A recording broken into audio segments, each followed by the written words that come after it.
నమస్కారం ప్రసాద్. నమస్తే sir. So చూస్తుండగానే డైరెక్టర్ అయిపోయారు, ప్రొడ్యూసర్ అయిపోయారు సార్. రారాజు చాలా ఎక్స్పెరిమెంటల్ ఫిల్ము. దాని గురించి టీజర్ అవి చూశాను. సార్ సార్ ముఖ్యంగా మహతి సినిమాలో నాకు వేషం ఇచ్చినందుకు కృతజ్ఞతలు. మీరు నటించినందుకు నేను అయ్యయ్యో, నాకు ఒక డైరెక్ట్గా ఒక క్వశ్చన్ అడుగుతాను, చెప్పండి. చాలామంది కొత్త డైరెక్టర్లు తమే రాసుకొని, తమే స్క్రిప్ట్ రాసుకొని, తమే కథ రాసుకొని, తమే ఆహా ఓహో అనుకొని తమే రిలీజ్ చేస్తున్నారు కదా ఈ మధ్య చాలామంది. సార్ మా రోజుల్లో మేము కోదండరామరెడ్డి, రాఘవేంద్రరావు వాళ్ళ దగ్గర పనిచేసేటప్పుడు మాకు స్టోరీ రైటర్ ఉండేవాడు, ఒక స్క్రీన్ ప్లే రైటర్ ఉండేవాడు, ఒక డైలాగ్ రైటర్ ఉండేవాడు, తర్వాత దర్శకుడు వాటిలో ఏది బెస్టో తీసుకునేవాడు. ఏది బెటర్ అంటారు? రెండు ఓకేనా లేకపోతే? రెండు ఓకే సార్. అప్పటికే అదే అద్భుతం, ఇప్పటికి ఇది అద్భుతం సార్. ఓకే సార్, నా ఒపీనియన్ ఏంటంటే, ఇప్పుడు తను రాసుకున్న దాన్ని తను చెప్పగలడమైనా, తను తీయగలడమైనా బాగా తీస్తాడని ఒక చిన్న ఒపీనియన్ సార్. ఇప్పుడు వేరే వాళ్ళని మెప్పించి వాళ్ళతోటి చేసే కాకుండా నేను రాసుకున్న కథని నేను ఇమాజిన్ చేసుకుంటూ రాసుకోగలను. నేను చెప్పే విధానంలో మీలాంటి వాళ్ళకి నేను సార్ ఇలా ఉంటుంది ఇలా ఉంటుందని నేను చెప్పగలను. తీసేటప్పుడు కూడా అదే పాయింట్ ఆఫ్ వ్యూలో తీయగలను అని ఒక బలమైన నమ్మకం సార్. ఇప్పుడు ఈ త్రివిక్రమ్ శ్రీనివాస్ లేకపోతే రామ్ గోపాల్ వీళ్ళందరూ వాళ్ళే కథలు రాసుకొని, వాళ్ళే డైలాగ్స్ అవి చూసుకొని, ఎవరైనా అసిస్టెంట్ ఉంటే అసిస్టెంట్ని పెట్టుకొని వాళ్ళే చేసుకొని వాళ్ళే సక్సెస్ చేస్తున్నారు కదా. మీరు కూడా ఆ కోవలోకి వస్తున్నారు అట్లయితే. అంతే సార్. నేను రాసుకున్న కథని నేను తీయగలిగితేనే బాగుంటుందని అభిప్రాయం సార్.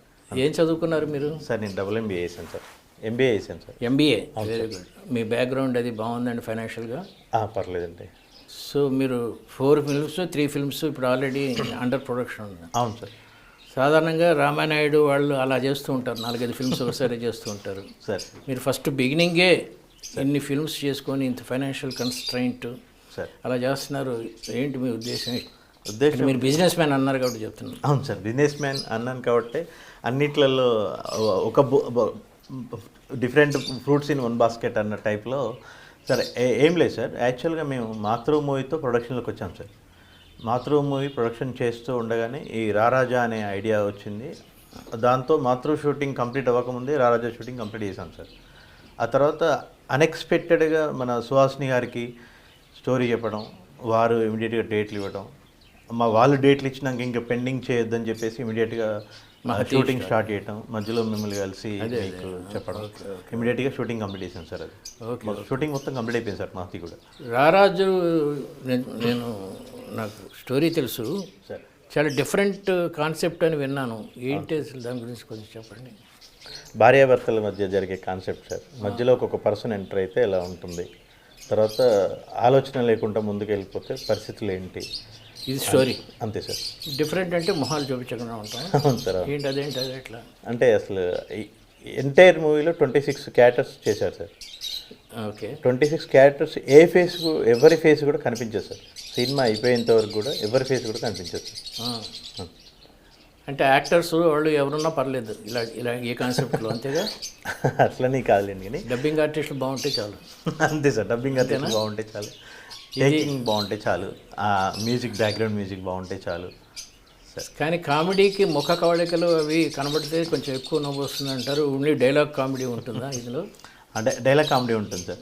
ఇప్పుడు మీ నావెల్స్లో కానివ్వండి, మీరు చెప్పే కథలలో కానివ్వండి, చదివినప్పుడు ప్రతి వ్యక్తి తనను తాను ఊహించుకొని చదువుకుంటాడు సార్. మ్యాక్సిమం కేసెస్ అంతేనండి. మ్యాక్సిమం కేసెస్ నేనైతే ఇలా ఉండేవాడిని అని ఊహించుకొని చదువుకుంటారు. అప్పుడు ఏ పర్సన్ అయితే అలా నేనే అని ఇమాజిన్ చేసుకుంటారో, ఈ సినిమాకి వచ్చేసరికి కూడా నేనైతే ఎలా ఉంటుంది అని ఇమాజిన్ చేసుకొని చూసుకుంటాడు సార్. ఓకే. అదొక్కటి మాత్రం. అంటే ఒక మర్డర్ జరిగినప్పుడు కత్తి ఒకటి చూపిస్తారు, పొడవటం చూపిస్తారు, అంతవరకు బ్లాక్ పెడతారు సార్. తర్వాత శవాన్ని లాగాల్సి వస్తే ఓన్లీ కాళ్ళు తల కదులుతుంటే చూపిస్తారు. ఇది డిఫరెంట్ కాన్సెప్ట్ కదా. అవును సార్, చాలా డిఫరెంట్. మ్యూజిక్ డైరెక్టర్ ఎవరు? శేఖర్ చంద్ర సార్. మ్యూజిక్ చాలా ఎక్కువ పని ఉంటుంది కదా అతనికి. చాలా కష్టం, ఎందుకంటే మూడ్ దాంతోనే క్రియేట్ చేయాలి కాబట్టి. కానీ ఎక్కువ పని ఉంటుంది, ఎక్కువ ఫ్రీడమ్ కూడా ఉంటుంది సార్. వాళ్ళకి అదే ఫ్రీడమ్ ఉంటుంది. ఫ్రీడమ్ కూడా ఉంటుంది, అంటే రెస్ట్రిక్షన్స్ ఏం లేకుండా వాళ్ళకి చాలా ఫ్రీడమ్ ఉంటుంది. Very good, very good. Songs ఉన్నాయండి ఇందులో?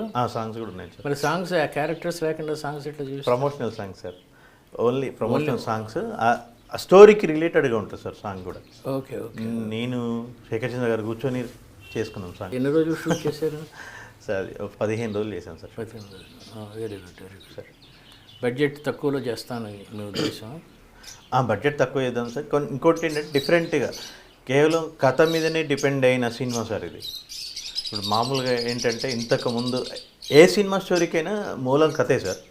కానీ ఇప్పుడు ఏంటంటే ఇంతకుముందు సినియారియాలో హీరో పలానా హీరోని, పలానా హీరోయిన్ని, పలానా క్యారెక్టర్ ఆర్టిస్ట్ని చూసుకొని ఆ సినిమాకి వచ్చేవాళ్ళు.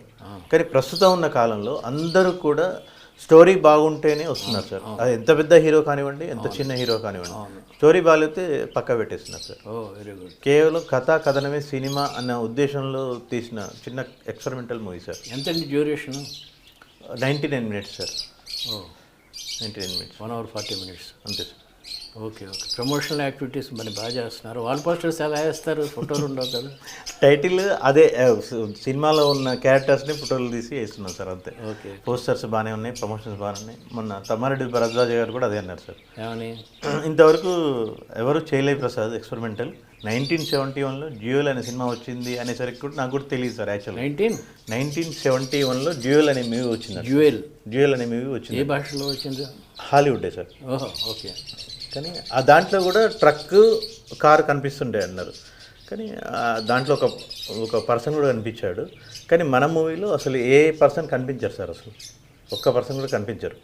జేడీ చక్రవర్తి గారు వీళ్ళందరూ కూడా అసలు మొత్తం not only Indian screen, total world wide స్క్రీన్లో కూడా ఇంతవరకు ఫేస్ కనిపించకుండా సినిమా రాలేదు. ఓకే అని అప్రిషియేట్ చేస్తున్నారు సార్. Okay okay okay. రిస్కే కదా కొంచెం. రిస్కే కదా సార్. మీరు ఎక్కడో రాశారు sir, no risk no story అని.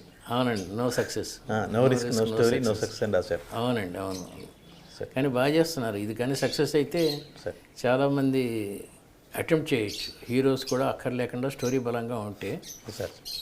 ఇప్పుడు సింగిల్ మ్యాన్తో చేశారు కదా, సునీల్ దత్తో యాదైన ఒక సినిమా వచ్చింది ఇందులో, ఒకడే ఆర్టిస్టు. అలాగే డైలాగ్ లేకుండా సంగీతం శ్రీనివాసరావు గారు ఒకటి పుష్పక విమానం ఒకటి చేశారు. ఇది థర్డ్ సక్సెస్ అవుతుంది. థర్డ్ ఫిల్మ్ అవుతుంది సార్ ఈ టైప్ ఆఫ్ జోనర్లో. సార్ ఏమేమి సినిమాలు చేశారండి ఇప్పటికి మీరు?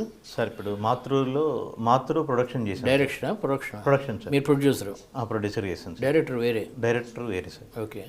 దాంట్లో 3 songs నేనే రాశాను సార్. మళ్ళీ ఈ రారాజు ఇది ఒకటి సార్. మళ్ళీ మనం అందరం కలిసి రారాజులో సాంగ్స్ కూడా మీరే రాశారు? నేనే రాశాను. ఇప్పుడు మహతిలో అంటే ఇంకా ఆడియో సిట్టింగ్స్ ఏం జరగలేదు సార్. ఇంకా సాంగ్స్ చేయలేదు సార్. మీరే రాస్తారా? స్టోరీ నేనే రాయను songs. Depends upon situation. Okay. వాళ్ళు మన మ్యూజిక్ డైరెక్టర్లు ఇచ్చిన ట్యూన్ బేస్ చేసుకొని రాయటం కదా సార్. అదేలేండి. స్టోరీ మాత్రం అంత అయిపోయింది sir. Talkie part completed sir. ఇప్పుడు మీరే సాంగ్స్ రాసి, మీరే డైలాగ్స్ రాసి, మీరే స్టోరీ రాసి, యాక్టర్స్ లేకుండా చేస్తే సినిమా ఫీల్డ్ వాళ్ళు గొడవ పెట్టేస్తారు కదండి. అయ్యో అట్లా ఏం లేదు సార్. ఇంకోటి నేనేదో మార్చాలి కదా మీ అభిరుచి. అంతే సార్. అభిరుచి అంతే. జస్ట్ ఒక ఎక్స్పెరిమెంటల్ లాగా ఇలా కూడా చేయొచ్చు అని చూపించడం కోసం సార్. ఇప్పుడు రారాజులో ఫేసెస్ చూపించాను. ఇలాంటి స్పెషాలిటీ మాతృలో కూడా ఉందా ఏమన్నా? ఏం లేదు సార్. కానీ జేడీ గారు అడిగారు, జేడీ గారి కోసం ఒక స్టోరీ రాసాము. సినిమా మొత్తంలో కూడా అన్ని క్యారెక్టర్స్ ఏం కనిపించకుండా ఒక జేడీ చక్రవర్తి గారే కనిపిస్తారు. అంటే ఎవరితో మాట్లాడతాడు? అందరితో. మదర్తో మాట్లాడతాడు. మదర్ ఉండదు? మదర్ ఉంటుంది. మదర్ ఫేస్ చూపించాం అంతే. సజెషన్ తీసుకుంటాం. ఓకే. అది టైం పడుతుంది సార్, చాలా టైం పడుతుంది. ఇంకా లైన్ అయితే ఓకే అయింది, కానీ ఇంకా 2 years పట్టచ్చు, 3 years పట్టచ్చు. జేడీ గారి డైరెక్షనా మీ డైరెక్షనా? నా డైరెక్షన్లో జేడీ గారితో యాక్ట్ చేస్తారు ఆయన. యాక్ట్ చేస్తారు. మాతృకి ఇంకా ఏంటండి స్పెషాలిటీస్? మాతృలో అందరు కాస్టింగ్ అంతా పెద్ద కాస్టింగ్ సార్. మాతృలో సార్ ఆమని గారు, రోజాపూలు, మన శ్రీరామ్ గారు, రవి కాలే గారు, దేవి ప్రసాద్ గారు, అందరూ కూడా మంచి కాస్టింగ్. అందరూ కూడా సాంగ్స్ ఉన్నాయి. అందులో కూడా సాంగ్స్ ఉన్నాయి. ఇప్పుడు ఈ పిక్చర్ రారాజులో సాంగ్స్ ఎక్కడ షూట్ చేస్తున్నారా బయట లొకేషన్స్? లేదు సార్, ఒకటే సాంగ్ అయిపోయింది సార్. ఆల్రెడీ సాంగ్ అయిపోయింది. March 7th రిలీజ్ పెట్టుకున్నాం సార్. మహతిలో సాంగ్స్ ఎక్కడ షూట్ చేస్తున్నారు? ఒకటి కొడైకెనాల్ అనుకున్నాం సార్, సుహాసిని గారిది. ఒకటి లోకల్లోనే, టైటిల్ సాంగ్ లోకల్లోనే ఉంది సార్, సుహాసిని మీద. సుహాసిని మీద బాగా కాదు సార్, సందీప్ మాధవ్ హీరో గారు ఉన్నారు. హీరో హీరోయిన్ల మీద లోకల్లో. మళ్ళీ ఒకటి మాంటే సాంగ్ ఉంది సార్. ఓకే. ఇప్పుడు 3 సినిమాలు మీరు చెప్పినట్టు 3 సినిమాలు అయినాయి ఇప్పటికి. అవును సార్. ఆల్రెడీ మీరు ఒక సినిమా ప్రొడ్యూస్ చేశారు, 2 సినిమాలు డైరెక్ట్ చేశారు, కొన్ని ప్రొడ్యూస్ కూడా చేశారు. అవును సార్. రెండిట్లో. అవును సార్. మీరు కొత్త డైరెక్టర్లకి ఏమి సజెషన్ ఇస్తారండి? ఏం లేదు సార్. ఇప్పుడు కథ బలంగా ఉండాలి చెప్పారు. కథ బలంగా ఉండాలి సార్. చిలికితే వెంటనే అమృతం రాలేదు సార్. అమృతం రాలేదు. అన్నీ వస్తాయి, చెప్పులు వస్తాయి, బూట్లు వస్తాయి, అన్నీ వస్తాయి, చెత్త వస్తుంది, అన్నీ వస్తుంది. అలాగే కంటిన్యూటీగా కష్టపడడమే ఇంపార్టెంట్ సార్. కష్టపడటం అనే వరుడు నేను కష్టపడడం కదా సార్, తెలివిగా కష్టపడడం, కృషి చేయటం. అవును సార్. కష్టపడటం అంటే ఇష్టం లేనిది చేయటం. అవును సార్, ఇష్టం లేని చేయడం, కష్టపడడం. షూటింగ్కి వెళ్తున్నప్పుడు అబ్బాయి ఎందుకు వచ్చిన కూడా అనుకోలేదు కదా సార్. కష్టపడటం అంటే అది. అవును సార్, ఆనందంగానే వెళ్ళారు కదా. ఆనందంగానే వెళ్ళారు సార్. దాంట్లోనే చాలామంది ఏంటంటే సార్, ఇప్పుడు 11 మంది పరుగు పందెంలో 11 మంది పరిగెడుతున్నారు, ఎవరో ఒకరు గెలుస్తారని అందరికీ తెలుసు. అట్లని చెప్పి మిగతా 10 మంది ఆగిపోరు కదా సార్. చివరి వరకు ఆడి పోరాడి ఓడినా కూడా గెలిచిన వాటితోటే సమానం. అవునండి. అక్కడి వరకు పోరాడడం అనేది ఇంపార్టెంట్. అవును. అయిపోయింది కదా ఇంకా నా వల్ల కాదు అని వెనక్కి రావడం కంటే ఇష్టంతో దిగినాం కాబట్టి చివరి వరకు వెళ్ళటమే, ఏ రిజల్ట్ వచ్చినా చేసుకుంటూ వెళ్ళిపోవడమే. ఇప్పుడు మన రారాజా రిలీజ్ పెట్టుకున్నాం సార్. ప్రేక్షక దేవుళ్ళు ఆదరిస్తే హ్యాపీ, ఆదరించకపోయినా నాకు సపోర్టే. సరే, మనం సినిమా ఇండస్ట్రీలో ఉన్నాము, మనం ఒక సినిమా రాసుకున్నాము, తీసాము, బయట ప్రజెంట్ చేయగలిగాము, అది అక్కడ వరకు చాలా హ్యాపీ సార్. చాలు. రిలీజ్ అయితే సగం అంతే, డెలివరీ అయిపోయినట్టు. అంతే కదా సార్. కృషి చేయడం, మీరు అన్నట్టుగా కృషి చేయడం అనేది చాలు, అంతే సార్. ఇప్పుడు రారాజు ఫస్ట్ రిలీజ్ అండి నా ఈ 3 సినిమాల్లో. అవును సార్, రారాజా ఫస్ట్ రిలీజ్ సార్. మేలో మాతృ రిలీజ్, తర్వాత మహతి, సెప్టెంబర్ అక్టోబర్లో మహతి రిలీజ్. మీరు అన్నట్టు ఒక గంపలో 4 పళ్ళు పెట్టుకొని ఒక పండు అమ్మకపోయినా ఇంకో పండు అమ్మకపోతుంది. ఈ డబ్బులు మంచి కాన్సెప్టే. ప్రొడ్యూసర్లకు ఏమైనా ఇలాంటి సలహా ఏమైనా ఇస్తారా? ప్రొడ్యూసర్లకు సలహా ఇచ్చేంత పెద్దవాడిని కాదు. 4 ఫిల్మ్స్ చేసిన ప్రొడ్యూసర్ ఒకటేసారి ఫస్ట్ 4 ఫిల్మ్స్ చేసినప్పుడు నాకు తెలిసినంతలో సినిమా చరిత్రలో ఎవరు లేరండి. లేరు, ఒప్పుకుంటారు కదా, ఎవరు లేరు. 4 ఫిల్మ్స్ చేసేవాళ్ళు ఇప్పుడు అరవింద్, రామనాయుడు వాళ్ళు చేసి ఉంటే ఇప్పుడు చేసి ఉంటారు. కానీ ఫస్ట్ స్టార్ట్ చేయటమే ఏదో కొంచెం డబ్బులు పట్టుకొచ్చి ఒక పిక్చర్ చేసి హిట్ ప్రొడ్యూసర్ అలాంటి వాళ్ళు ఉన్నారు. కానీ 4 ఫిల్మ్స్ ఒకటేసారి చేసిన వాళ్ళు మీరు ఒక్కరే నాకు తెలిసినంతలో. ఆ అనుభవంతో ఏమైనా కష్టాలు పడ్డారు ఫైనాన్షియల్గా? రాత్రి వడ్డీ లేక మా పెద్ద నాకు తెలిసిన పెద్ద ప్రొడ్యూసర్స్ చాలా కష్టపడ్డారు ఒక స్టేజ్లో. అలాగే ఏమైనా కష్టాలు పడ్డారు? ప్రొడ్యూసర్కి ఏమి ఇస్తారు మీ అనుభవంతో? కష్టాలు చాలా పడ్డాను సార్. టోటల్గా నా ఫ్యామిలీ సపోర్ట్ బాగుంది సార్. మా అమ్మగారు, నాన్నగారు, మా మామయ్యలు వాళ్ళందరూ బిజినెస్లో, అందరు బిజినెస్ ఉన్నారు. వాళ్ళ సపోర్ట్, మోరల్ సపోర్ట్ బాగుంది సార్ నాకు. ఓకే. నేను సలహా ఏం కాదులేండి, కానీ నేను ప్రొడ్యూసర్లు వాళ్ళకి నాకు అర్థమైన విషయం ఏంటంటే సార్, ప్రజెంట్ ఉన్న సిచ్యువేషన్లో ప్రొడ్యూసర్ని బ్లేమ్ చేస్తున్నారు చాలామంది ఇండస్ట్రీలో. దీనికి ఇప్పుడు ప్రొడ్యూసర్ అనేవాడు ఏదైనా ఉందంటే ఆయన ఓన్లీ ఎంజాయ్మెంట్కి అనే ఫీల్ సార్. నేను ఓపెన్ చెప్తున్నాను, కొంతమంది ఉన్నారండి అలా చేసి బ్లేమ్ చేసి వదిలిపెట్టడం తప్ప ఎక్కడ ఏం లేదు సార్. యాక్చువల్గా ఏంటంటే ఇంతమందికి ఫుడ్ పెడుతూ, ఇన్ని కుటుంబాలని పోషిస్తూ, లైఫ్ని, ఫ్యామిలీస్ని అన్ని రకాలుగా సాక్రిఫైస్ చేస్తూ ఉన్నా కూడా సార్, ఇప్పుడు మనం మాట్లాడుకుందాం సార్, ఒక 10 సినిమాలు తీసుకుంటే డైరెక్టర్ పేర్లు తెలుసు, హీరోల పేరు తెలుసు, ప్రొడ్యూసర్ల పేర్లు ఎంతమంది తెలుసు ఆడియన్స్? తెలియదు. టోటల్గా దీనికి మూలం ప్రొడ్యూసరే కదా సార్. అవునండి. అదొక్కటి కోల్పోతున్నాను, చిన్న బాధ ఉంది సార్, అంతే. దానికి ఏం చేయాలి మరి? ఏం లేదు సార్, ఇప్పుడు డెసిషన్ కూడా అవతల చేతిలోనే వెళ్ళిపోతుంది. మీరు న్యాచురల్లీ పెద్ద హీరోలు అయితే అసలు వాళ్ళ చేతిలో అదొక్కటి కొంచెం నాకు కొంచెం ఇబ్బందికరంగా అనిపిస్తుంది. కానీ వాళ్ళకి మనం చెప్పేంత లేదు కదా సార్, నేను బాధ చెప్తున్నాను అంతే. ఇప్పుడు మీరు అన్నారు సార్, ఇంత పుస్తకంలో తన జీవిత చరిత్ర రాసే పెన్ను వేరే వాడి చేతిలో పెట్టొద్దు, స్క్రీన్ ప్లే ఇంకోటి చేతిలో పెట్టొద్దని రాశాను. అవును, కరెక్టే. ఇంకోటి చేతిలో పెట్టొద్దు. అవును.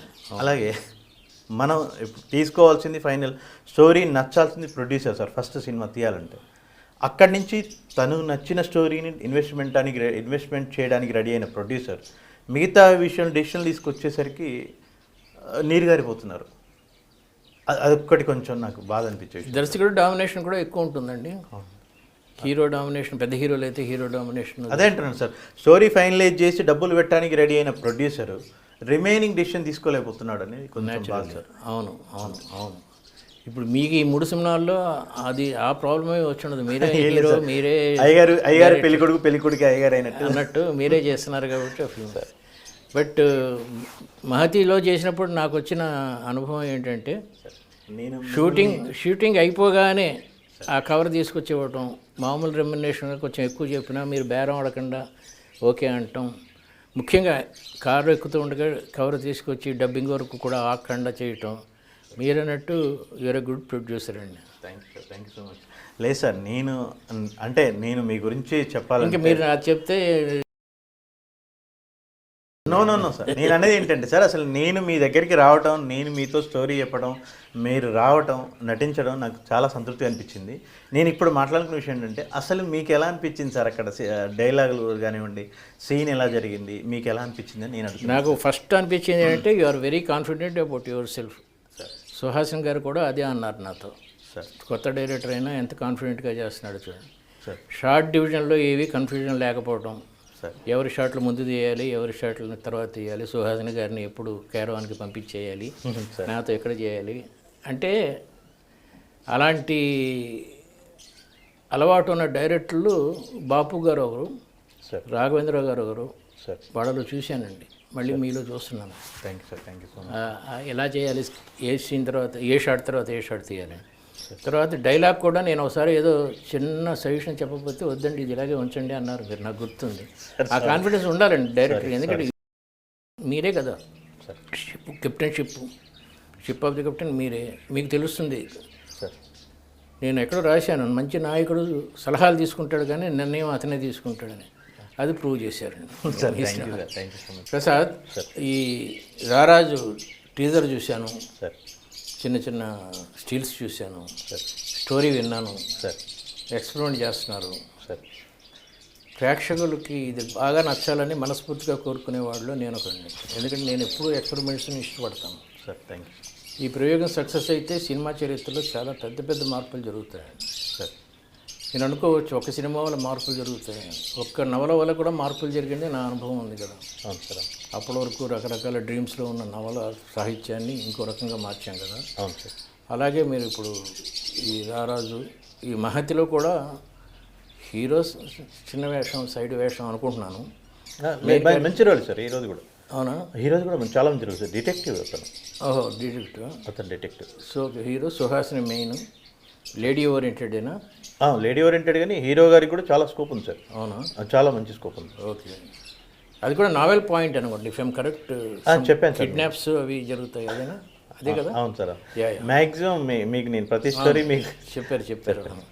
అంటే ఎన్నో స్టోరీస్ వల్ల కన్ఫ్యూజ్ అయ్యాను. ఆ కిడ్నాప్స్ కాకపోతే ఏంటంటే ప్రతి స్టోరీ నేను మీకు ముందు వచ్చి మీకు చెప్తున్నాను. ఆ వెరైటీ, స్టోరీలో వెరైటీ ఉంటాం సార్, ఇందులో టేకింగ్లో వెరైటీ ఉంటాం సార్. ఆ మూడో సినిమా కూడా హిట్ అవ్వాలని, మీరు నెక్స్ట్ స్టేజీలోకి వచ్చినప్పటికీ సార్ మనం ఇక్కడ కాకుండా ఏదైనా ఒక కొడైకెనాల్లోనో ఎక్కడో నెక్స్ట్ ఇంటర్వ్యూ ఉండాలని ఆశిస్తున్నాను. Thank you sir, thank you very much. Thank you. Thank you.